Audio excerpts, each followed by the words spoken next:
கடன் வாங்கிப்பார். உன்னைச் சுற்றி கடன் கொடுத்தவன் வருவான். காசின் அர்த்தம் புரியும். ராத்திரியில் கவலை வரும். கனவில் கூட கடன் கொடுத்தவன் வருவான். தலையெழுத்து தலைகீழாகும். பால்காரன் பகைவனாவான். உன்முகம் பார்த்தே நீ திட்டிக் கொள்வாய். கண்ணிரண்டில் கண்ணீர் வரும். கடன் வாங்கிப்பார். உன்னை நீயே வெறுப்பாய். யாரும் உதவ மாட்டார்கள். காசுக்கு மட்டும் காத்திருப்பாய். இருக்கும் காசையும் வட்டி கொடுப்பாய். உறவுகள் இருந்தும் உனக்கு உதவாது. இந்த உலகில் உள்ள கடன் கொடுத்த அனைவரும் உன்னையே நச்சரிப்பார்.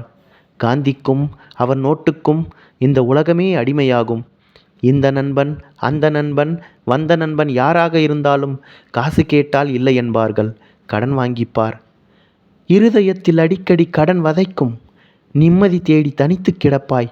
உன் முகத்தை நீ பார்த்தால் உனக்கே வெறுப்பு வரும். காசின் அருமையை கடன்காரன் கொடுப்பான். ஊர் முழுக்க உன் பேர் கெடும். உயிர் நண்பன் மட்டும் கொஞ்சம் உதவுவான். வாழும் வாழ்க்கை வெறுத்து போகும். பிறகு வாழ்ந்துதான் ஆக வேண்டும் என்ற எண்ணம் தோன்றும். கடன் வாங்கிப்பார். மளிகைக்காரன் முறைத்ததுண்டா? அண்டை வீட்டார் அவமதித்ததுண்டா? துயில்கின்ற நேரம் விழித்ததுண்டா? உன் முகத்தையே நீ பார்த்து கோபம் கொண்டதுண்டா? கூட்டத்தில் தனிமையாகவும் தனிமையில் வேதனையாகவும் நீ இருக்க வேண்டுமா? ஆணவம் அடங்க வேண்டுமா? 5 அங்குல இடைவெளியில் உறவினர் இருந்தும் கடன்காரனை பார்த்து கெஞ்சியதுண்டா? கடன் வாங்கிப்பார். சின்ன சின்ன அவமானம் உன்னை செதுக்க வேண்டும். அதற்காக வேணும். புத்தி தெளிந்து உறவுகள் உனக்கு புரிய வேண்டும். அதற்காக வேணும். கடன் என்ற சொல்லுக்கும் வட்டி என்ற சொல்லுக்கும் அகராதியில் இல்லாத அசிங்கம் கிடைத்து வாழ்க்கை புரிய வேண்டுமா? அதற்காக வேணும். கடன் தொல்லையில் வாழவும் முடியாமல் கண்ணீர் விட்டு மீளவும் முடியாமல் தவிப்பதை நிறுத்திட வேண்டுமா? அதற்காக வேணும். சம்பளம் வாங்கி முழுவதும் தொட்டு பார்க்க ஆசையா? அதற்காக வேணும். உறவுகளிடம் அசிங்கப்படாமல் இருக்க வேண்டுமா? அதற்காக வேணும். மாத தொடக்கத்திலாவது உன்னிடம் காசு இருக்க வேண்டுமா?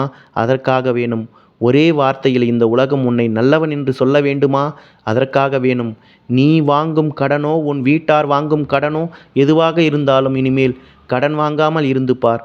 சொர்க்கம் நிம்மதி உறக்கம் வாழும்போதே உனக்கு கிடைக்கும். கடன் வாங்காமல் வாழ்ந்து பார்.